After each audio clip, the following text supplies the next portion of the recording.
My name is Lisa O'Donoghue and I'm the CEO of ALR. ALR is a company that specialises in automated equipment to recycle LCD displays. So I want you to think of a black box with LCDs going in one end and they come out the other end with the hazardous materials removed from them.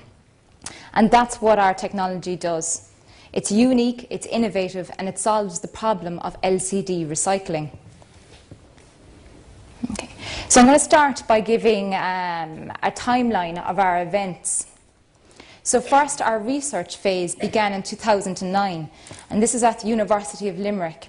And we received funding from the Irish Environmental Protection Agency to research the issue of recycling LCD displays. We received $350,000 to conduct the research for 2 years.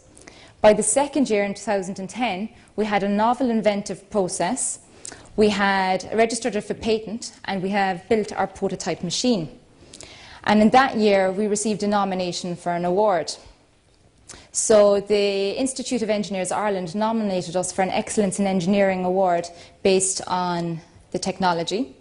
And later on in that year, we received the Molex Kriebel Award for Innovation in Global Technology and Business. And the same year, we received the Young Entrepreneur Award for developing a business strategy to take this technology to the market.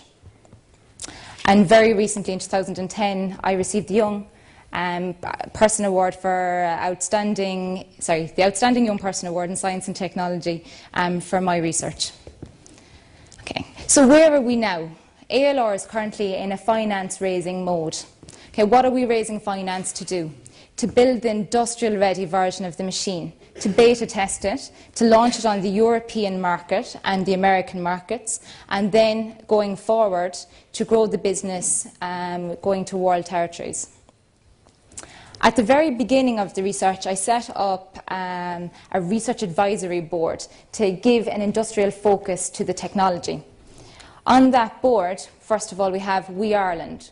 We Ireland is an Irish compliance scheme who essentially regulate the Irish recycling contracts. So from their point of view with the technology, they gave us input onto what was acceptable in the industry. We also have KMK Metals. KMK is a TV recycler.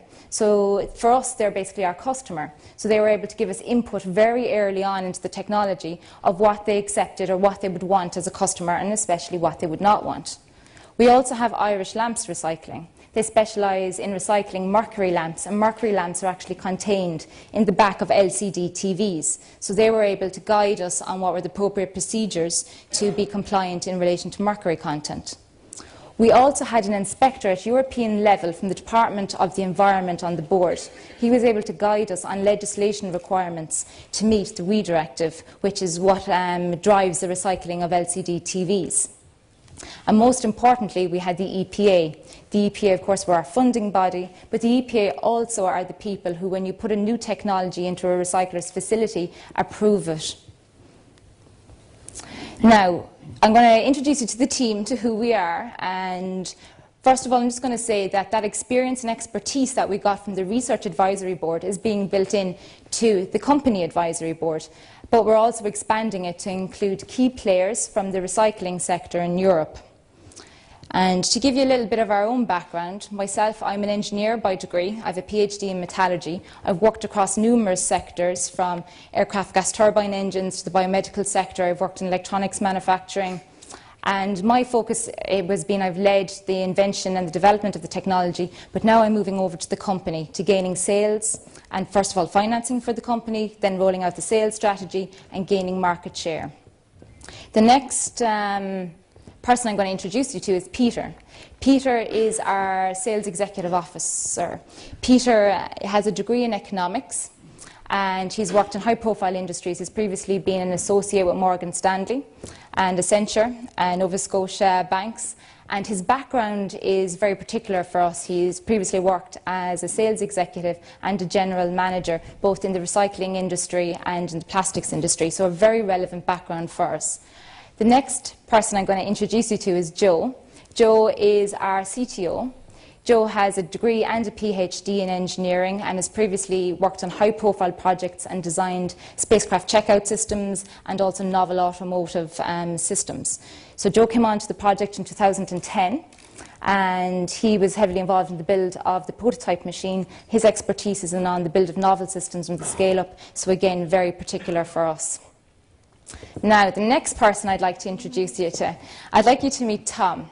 Tom doesn't actually work for us, but Tom is a worker at your local recycling facility. So here you see Tom holding a CRT TV, which is the older type of television. So Tom recycles this. He has a machine to help him recycle the CRT. However, Tom has a problem now. LCDs are coming into the facility and he has no machine to recycle these LCDs. So what is Tom's options? Tom has to manually disassemble it. And here's Tom again, dressed up. So Tom, because there's hazardous materials actually contained in the LCD, I mentioned mercury, you also have liquid crystal content in it, and by law these have to be removed from the televisions at the end of their life.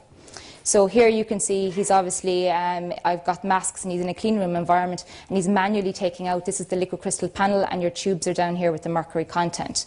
Now the problem with this is, one, okay, it's awkward and he's got exposure or limited exposure to hazardous materials, but it's slow. Tom can only do 3 to 4 an hour, and that's a very slow throughput for recycling. Why is it slow? This is the reason. If you take the back off a few LCD TVs, you'll start to see variation.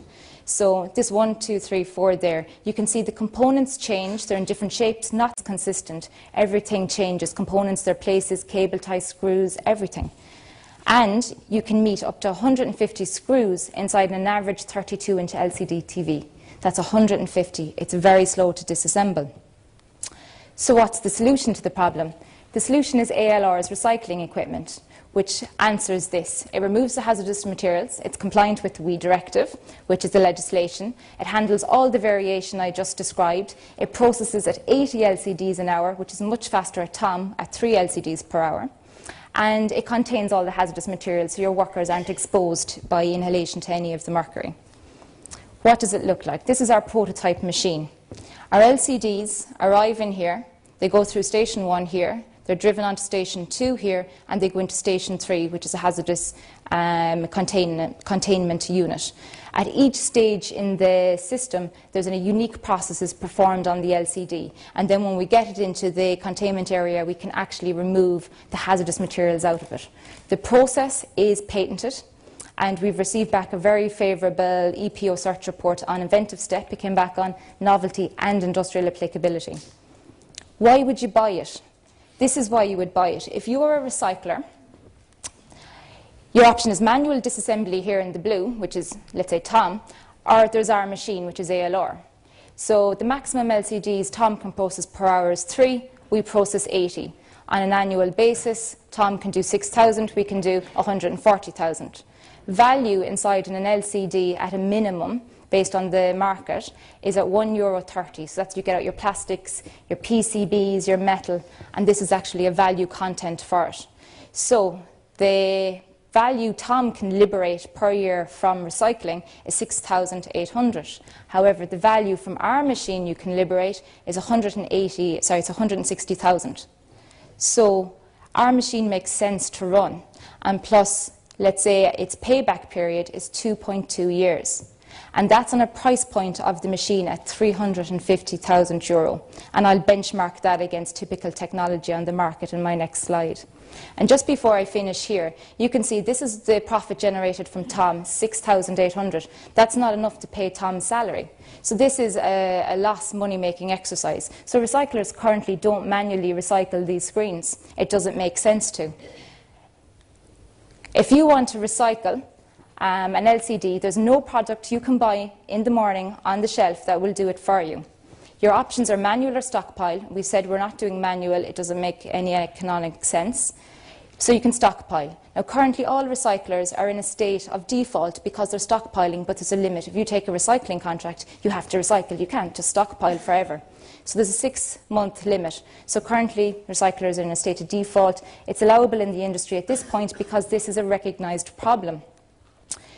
And just to mention, the older type CRTs, the cathode ray tubes, there's a technology to recycle them, but it's not compatible with LCDs. But it's very necessary for our point because we can benchmark against it. And to buy a CRT recycling equipment today, after it's already saturated the market, would cost you 330,000. To give you an idea of the size of the problem, this is global sales for LCD. So you can see here in 2011, it's still only peaking. All this yellow are sales, and it's got very strong sales going forward. So you can see a large volume of LCDs are continuing to be put on the market.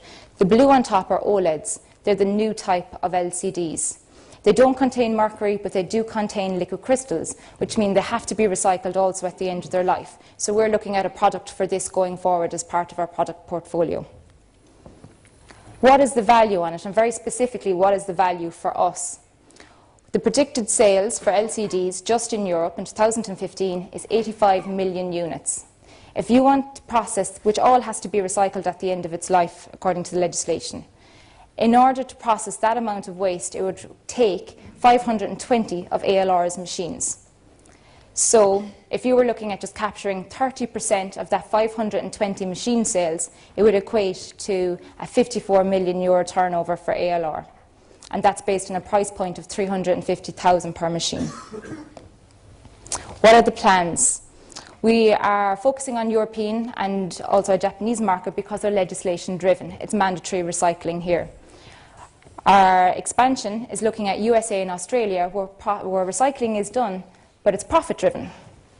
And in relation to our product portfolio, we're looking at machine 1, our OLED machine, and also add-on technologies. Who's our competition? Interestingly enough, our competition has turned out to be our customer. These are 4 companies that are actually recyclers, and because the problem of stockpiling has got so bad, they've had to start looking at a solution for it. So these companies now are actually researching a method to recycle LCDs. None of them have EPA approval, and they're just at a research stage. But we still see these as our customers. Their primary business is recycling, ours is machine building, so therefore we have a product that's ready to go that can solve their problems. So we're currently in the process of opening discussions with these companies. Also, our other competition would be most evidently the manufacturers of the CRT recycling equipment. Now, I've talked to a number of them throughout Europe. They're all researching. Nobody has a prototype, and they're not out in any patents either. And the first question you might ask is, well, why is that? Why have they nothing?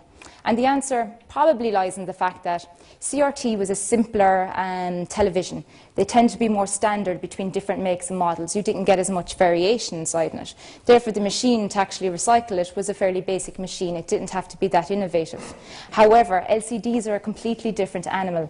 You saw from the different pictures I showed you how much variation is inside in them. So you need a product that is much more innovative to be able to handle an LCD, a variety of LCDs. So why buy ALR's product? Right? Our solution is unique. It's fast processing. We're compliant with legislation. We've got a short payback period. We remove the hazardous materials, and we've been reviewed by an industrial steering board. What makes ALR distinctive or unique, or what is the entry to barrier for our competitors? And the answer to this is, one, our patent. Our patent is actually a process patent, not a machine patent. So we can build variations of the machine. It's difficult to get around our patent. We can build any type of machine to conduct the process and still be within the patent. Also, the EPO search report came back highly positive. As I said, it came back on the 3 ones: inventive step, novelty, and industrial applicability. This means it looks like it's very easy to go to grant. There's the time we spent on it. We've been 2.5 to 3 years with a team of 3 to 5 PhD scientists and engineers. So if you were to pick up our process patent in the morning, it would still take you time to work out how to build a machine. There's our contacts through our board. We have contacts through the compliance schemes throughout all of the European countries through links through our board, and this is a route to market for us. And we also have contacts with the WE Forum, who are rolling out an LCD recycling standard. And the standard would specify how to do it. We've been in talks with them. I have a copy of the standard, and we look to be compliant. So this is another method of endorsement and another route to market for us. And the last one, and arguably one of the most important, we're EPA funded. So EPA have been in working with us from day one on this, and not a lot of other companies will be able to say that. Funding required. ALR is looking to raise 650,000. What are we doing with it? We are putting 350,000 to technology development, and we would have a product ready in 6 months after funding, and another 300,000 to fund the sales strategy and keep the company going for 18 months. The sales targets, we have a minimum on top, which we feel is minimal achievable. It's over a 5-year period. We can sell 20 machines with a turnover in the 5th year of 3.2. Our aggressive sales target, which is our real one at the bottom, is over a 5-year period. We're going to sell 100 machines, and our turnover in the 5th year is going to be 14 million. Return on investment, just based on those numbers, so just doing it 3 times the return in the final year, at our minimal sales target, it would have a 9 million value on the company. If we reach when we reach our aggressive sales target, we'll have a 42 million valuation on the company. Our long-term focus and exit strategy is a trade sale for cash. And I would just like to finish by saying these figures are based on our European strategy.